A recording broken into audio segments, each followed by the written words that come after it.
Hello, and welcome to today's Tribe Talk. I'm your host, Haley Burns, and today we're here with head coach Megan Brown. Happy to be here. So, Coach, in your opinion, at last night's game, who do you think performed the best? Man, that's a tough question whenever you are so heavily trying to drill the team mindset.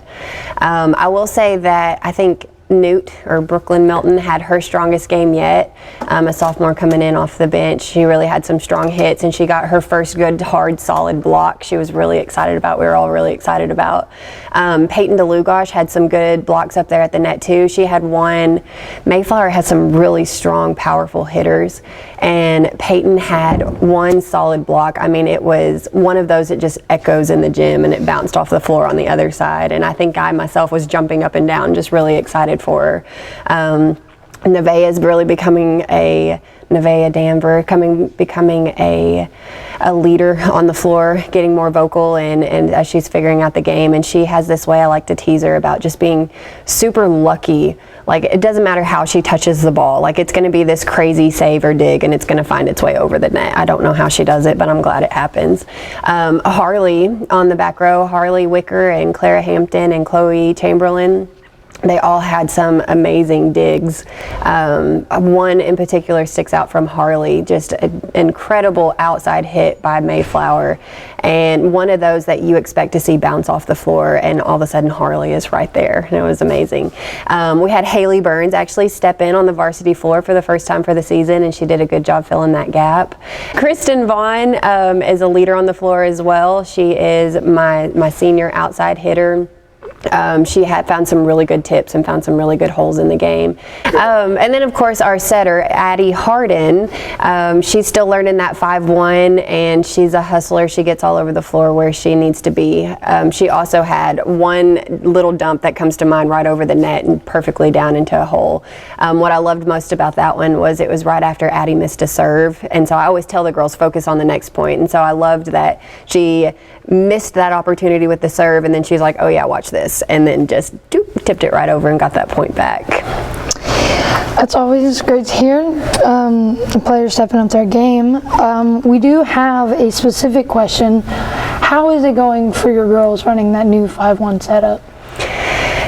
From my perspective, I think it's going well. There are definitely, with it being new and with us being a little inexperienced, there's still some hiccups that we're working on. One thing, when the pass isn't perfect, trying to teach Addie that balance of what is she expected to get to and what can she ask for help on. Addie is such a good, go-getter. She might be running and diving after that ball to pop it up because she believes that she can, and she does.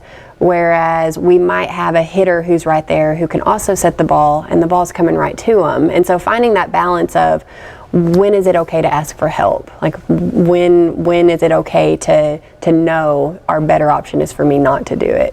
And so that's our biggest learning curve, I think, right now with our 5-1. Addie really is doing a good job with it for it to still be so new. Addie is definitely a hustler. She's always after that second ball. Mm-hmm. So, as of a season right now, our first conference. Our first conference game is this Thursday. What are your expectations for that? I want to win so bad. Perryville, I don't know if Perryville knows this, but they're one of our biggest rivals.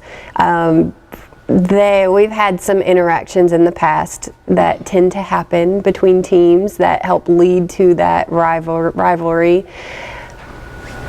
So just beating our rival is a big deal. With it being our first conference game, it's a big deal. The fact that we played Perryville in some team camps this summer and we did win, I'm hoping gives the girls the confidence that they need to understand they can do this. Like, it's a possible thing. So I have really high hopes that this is going to be our first season win. All right. And what do you think is the greatest thing to come from the team so far? The greatest thing to come from the team so far, I know as a coach, I'm obviously not in the locker room. I'm not in the middle of every conversation that's happening. But from my perspective, these girls have grown together, and they work so hard to not only learn the game and do what they can to catch up in experience to these other teams, but they are working hard to represent the program. Like, I have girls that when we get back from an away game, there's always 3 or 4 of them that walk the bus up and down and look underneath every seat with flashlights to make sure that we pick up every tiny little crumb of trash on the bus. When we are at an away game, I have girls that come and check in with me. Coach Brown, we checked the locker room, we found this jersey was left, and I got all the trash thrown away. There's a bag under the bleachers, but it belongs to the other school, or whatever. They are truly like just coming together and doing what they can to build a positive and a strong volleyball program in general. I love watching them support each other on the floor and lift each other up on the floor. So yes, we have grown so much playing the sport of volleyball, but getting to witness these girls grow up and improve themselves and become better people, that's been my favorite thing to watch. It's also like really inspiring how we did like the Pee Wee night last night. Mm-hmm. That was real nice for the what is it, third through sixth. Third through sixth. Mm-hmm. We also started the Warrior Super Supporter last week, where the girls vote on somebody in the community that they feel like just has their back, and they're supporting them in whatever way. So for our first one last week, they voted in Mr. Alan Brown, our bus driver, and then they've already got their mind picked out for the one this week, but you'll have to wait till the game Thursday to see who it is. No spoilers. And I believe our last question for today is going to be, what has been your favorite memory from this season? That's so hard too. I mean, fresh on the memory, Peyton's block last night made me super happy. Just as a former blocker, like that kind of thing, like it's just in my blood. It just made me really excited. But I think outside of that, one of my favorite memories, it's so goofy. We went to a team camp at Alma, and as part of the team camp, after you play volleyball that whole day, that evening you get to go to the water park with the other volleyball teams.